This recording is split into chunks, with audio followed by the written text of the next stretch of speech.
अस्सलाम वालेकुम dear student, उम्मीद करता हूँ आप लोग खैरियत से होंगे। इससे पहले वाली वीडियो के अंदर मैंने आप लोगों को डिस्कस किया था कि अकाउंटिंग से फर्स्ट ईयर सेकंड ईयर के कौन कौन से चैप्टर रिड्यूस हुए थे। आज जो हम बात करते हैं ये थ्योरी सब्जेक्ट से रिलेटेड बात करते हैं, first year second year commerce. देखते हैं इसके अंदर का कौन कौन से थ्योरी सब्जेक्ट के अंदर कौन कौन से चैप्टर रिड्यूस कर दिए गए। सबसे पहले बात कर लेते हैं प्रिंसिपल ऑफ कॉमर्स से रिलेटेड। प्रिंसिपल ऑफ कॉमर्स के अंदर जो सिलेबस रिड्यूस हुआ है वो आपके सामने मौजूद है। सबसे पहला चैप्टर आ रहा है कॉमर्स एंड बिजनेस, फिर उसके बाद essential of establishing a new business, types of ownership and sole proprietorship, partnership, joint stock company. ये शुरू के 5 चैप्टर हैं जो कि मोस्ट इंपॉर्टेंट चैप्टर हैं। ठीक है, पास पेपर के अंदर अक्सर इससे अच्छे खासे क्वेश्चन इंक्लूड होते हैं, तो बच्चे इसकी अच्छी तरीके से तैयारी करें। इसमें से कुछ भी स्किप नहीं हुआ, पूरे 100% ये चैप्टर मौजूद हैं 2025 के एग्ज़ाम के अंदर। चैप्टर 6 कोऑपरेटिव सोसाइटी, जो कि इस साल के लिए क्या नाम है रिड्यूस कर दिया गया है, तो इसकी तैयारी ना करें। उसके बाद चैप्टर आता है concept of marketing, wholesaling and wholesaler, retailing और फॉरेन ट्रेड। ये भी 100% चैप्टर इंक्लूड है। फिर उसके बाद आपके पास जो रिड्यूस कर दिया गया है वो चैप्टर्स हैं आपके पास। इनवाइस का चैप्टर पूरा रिड्यूस कर दिया है, एक्सपोर्ट ब्यूरो, प्रमोशन ब्यूरो और चैम्बर ऑफ कॉमर्स। ये तीनों चैप्टर इस साल के पेपर के अंदर रिड्यूस कर दिए गए हैं, तो बच्चे इसकी तैयारी ना करें। फिर आपके पास चैप्टर्स आते हैं चैनल ऑफ डिस्ट्रीब्यूशन से एडवर्टाइजिंग है, ये भी 100% इंक्लूड है। इसमें से भी कुछ भी स्किप नहीं करा। अब उसके बाद पास चैप्टर आता है परचेजिंग सेलिंग। पहले भी पास पेपरों के अंदर आप देख सकते हैं कि पहले भी इस चैप्टर से कुछ भी नहीं आता था, तो इस साल वैसे ही इन्होंने रिड्यूस कर दिया गया है। इंश्योरेंस इस बार रिड्यूस कर दिया गया है, लेकिन इससे अच्छा गया, मतलब 2-3 दफ़ा क्वेश्चन आए गए, तो खैर बहरहाल बच्चे इसकी तैयारी ना करें। फिर उसके बाद आपके पास चैप्टर आता है ट्रांसपोर्टेशन एंड वेयर हाउसिंग का, फिर कंज्यूमर एंड बिजनेस फाइनेंस और कैपिटल शेयर्स एंड बॉन्ड्स। ये तीनों चैप्टर आपके पास इंक्लूड हैं बोर्ड के पेपर के अंदर 2025 में जो होने वाले हैं उसके अंदर, तो 100% इसकी तैयारी करें। फिर उसके बाद ऑफिस से फिर आता है ऑफिस ऑर्गेनाइजेशन, जो कि इस साल के लिए रिड्यूस कर दिया गया है। फाइलिंग और labour and time saving device, ये भी रिड्यूस कर दिएगा। फिर लास्ट में एक चैप्टर आता है बिजनेस लेटर, जो कि मोस्ट इंपॉर्टेंट है। इससे 1-2 क्वेश्चन आराम से पेपर के अंदर आते हैं। ये तो बात करी हमने प्रिंसिपल ऑफ कॉमर्स से। अब बात करते हैं सेकंड ईयर कॉमर्स बैंकिंग से रिलेटेड। बैंकिंग के अंदर क्या क्या रिड्यूस हुआ है देखते हैं। सबसे पहला चैप्टर आ रहा है origins of banking, banking systems and kinds of banks, commercial bank, जो कि मोस्ट इंपॉर्टेंट चैप्टर है। बैंक अकाउंट, जो कि छोटा सा 2-3 पेज का ही क्वेश्चन है, 2 सवाल हैं और दोनों ही अच्छे मतलब पेपर के अंदर आ रहे होते हैं। फिर आपका चैप्टर 5 आता है लैंडिंग इंस्ट्रूमेंट्स, जो कि इस साल के लिए रिड्यूस कर दिया गया है चैप्टर 5, जो इसके बच्चे इसके सेकेंड ईयर के बच्चे इसकी तैयारी ना करें। अगर आपने पढ़ भी लिया तो बहरहाल आप इसके ये पेपर के अंदर नहीं आने वाला। फिर उसके बाद हमारे पास चैप्टर्स आते हैं 4 चैप्टर्स आते हैं क्रेडिट इंस्ट्रूमेंट से रिलेटेड, जिसका ये क्या नाम है cheque, bill of exchange, promissory notes, credit card. ये चारों चैप्टर इंक्लूड हैं इस साल के पेपर के लिए। फिर उसके बाद चैप्टर आता है लेटर ऑफ क्रेडिट, जो कि मोस्ट इंपॉर्टेंट चैप्टर्स है। ये भी 100% इंक्लूड है, कोई इसमें से रिड्यूस नहीं हुआ। फिर उसके बाद आपके पास है bank advance end funds, central of bank credit controls, ये इस पेपर के अंदर इंक्लूड है। फिर उसके बाद स्टेट बैंक ऑफ पाकिस्तान, जो कि इस साल के लिए रिड्यूस कर दिया गया है। फिर बैलेंस ऑफ ट्रेड आ जाता है फॉरेन एक्सचेंज, जो कि 100% आ रहे हैं, कुछ भी इसमें से रिड्यूस नहीं करा। फिर उसके बाद चैप्टर आता है आपके पास exchange control, Pakistan specialised financial institutions, international financial institution. ये तीनों चैप्टर इस साल के लिए 2025 के पेपर के लिए रिड्यूस कर दिए गए, तो बच्चे इसकी तैयारी ना करें। फिर लास्ट चैप्टर है आपके पास ई बैंकिंग, बहुत छोटा चैप्टर है, तो इसमें से 1-2 सवाल बन ही जाते हैं। तो ये था बैंकिंग का सेकेंड ईयर कॉमर्स से रिलेटेड रिड्यूस सिलेबस। अब बात कर लेते हैं इकोनॉमिक्स की।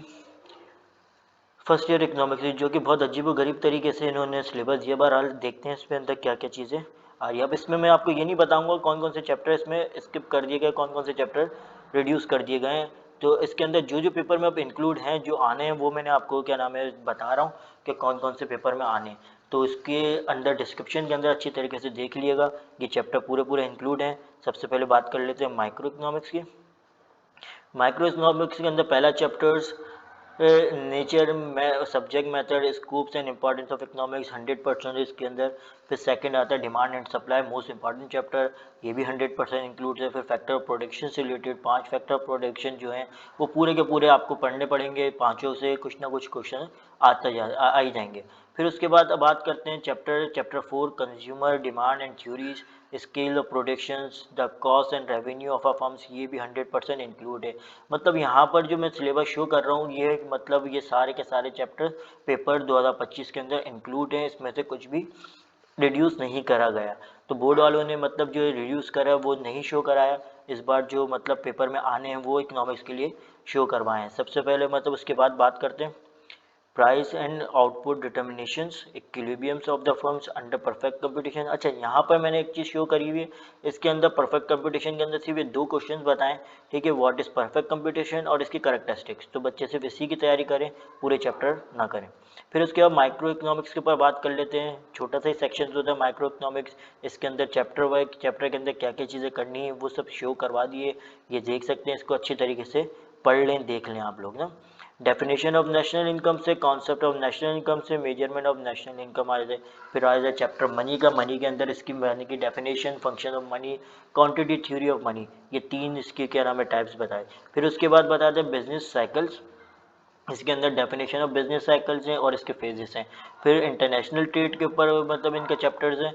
फिर इसमें बताता है कि difference between domestic and international trade and advantages, classical theory of comparative cost, balance of trade and balance of payment, ये सब के सब इसमें इंक्लूड हैं, ठीक है। फिर आगे बात कर लेते हैं इसके चैप्टर 5 के ऊपर, पब्लिक फाइनेंस, जो कि लास्ट चैप्टर्स है, ठीक है।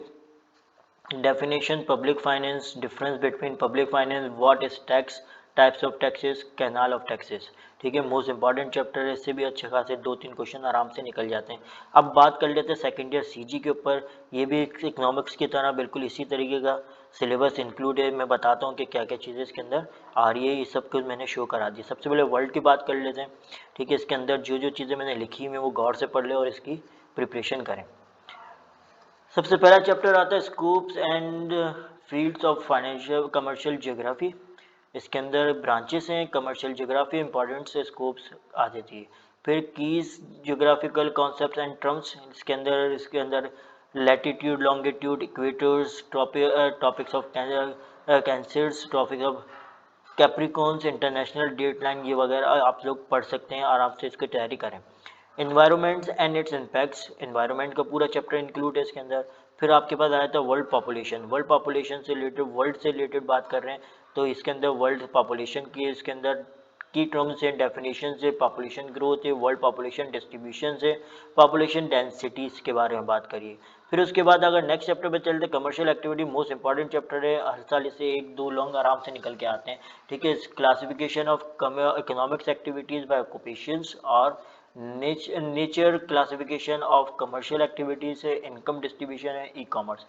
फिर प्राइमरी एक्टिविटीज़ पे आ जाते हैं agriculture types, practice in worlds, substance gathering, hunting, lamping, mining, ये सारी चीज़ें इसके अंदर चैप्टर के अंदर इंक्लूड है।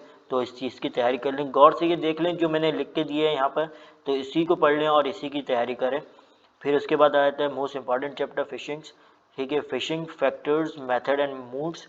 फिर main fishing ground of the world और इकोनॉमिक इंपॉर्टेंस की क्या है वो चीज़ें आप लोग याद कर सकते हैं, पढ़ सकते हैं।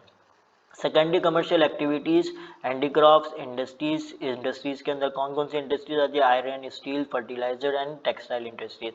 World natural resources, natural resources classification, depletions rate and its trends. फिर उसके बाद आ जाते हैं chapter 10 agriculture resources, agriculture resources अच्छा खासा बड़ा सिलेबस है सीजी का। अभी सिर्फ ये वर्ल्ड के ऊपर बात करें, इसके बाद मैंने पाकिस्तान से भी बताया हुआ है, तो पहले ये देख लेते हैं, ठीक है। एग्रीकल्चर रिसोर्सेज, फिर उसके बाद आता है मिनरल रिसोर्सेज, फिर उसके बाद एनर्जी एंड पावर रिसोर्सेज। फिर अब यहाँ पे अब ये तो था वर्ल्ड का सिलेबस। अब मैं शो करता हूँ आपको पाकिस्तान से, पाकिस्तान का तो बहुत छोटा सा ही चैप्टर से सिलेबस है, तो पाकिस्तान में इतना खास नहीं है, छोटी छोटी चीज़ें हैं। तो ये पूरा मैंने पाकिस्तान से रिलेटेड आपको शो करा दिया, ठीक है। सबसे पहले physical environment of Pakistan, climates, forest resources आ जाते हैं, इरीग्रेशन से। फिर क्या इरीग्रेशन के अंदर types of irrigation, classification of canals, canal systems of Pakistan, ठीक है। एनर्जी एंड पावर रिसोर्सेज आ जाती हैं। तो बहरहाल आप लोग ये चीज़ें पढ़ लें और इन्हीं की तैयारी करें। फिर आपके यहाँ ट्रांसपोर्टेशन का चैप्टर आ जाता है, commercial needs and futures prospective, ठीक है। ये तो था पूरा, मैंने आप लोगों को डिस्कस कर दिया थ्योरी से रिलेटेड बातें, ठीक है। जितनी भी थ्योरी से रिलेटेड जो सब्जेक्ट चैप्टर्स रिड्यूस हुए हैं, कौन कौन से चैप्टर भी इंक्लूड है, कौन कौन से नहीं है, वो अच्छी तरीके से देख लें। ठीक है, कुछ भी अगर आप लोगों को क्यूरीज है, कोई क्वेश्चन है, आप लोग पूछ सकते हैं कमेंट के अंदर। Thank you. उम्मीद करता हूँ आप लोगों को बहुत अच्छी तरीके से समझ आया होगा। कोई चीज़ के कन्फ्यूजन है तो आप लोग कॉन्टैक्ट कर सकते हैं। Thank you.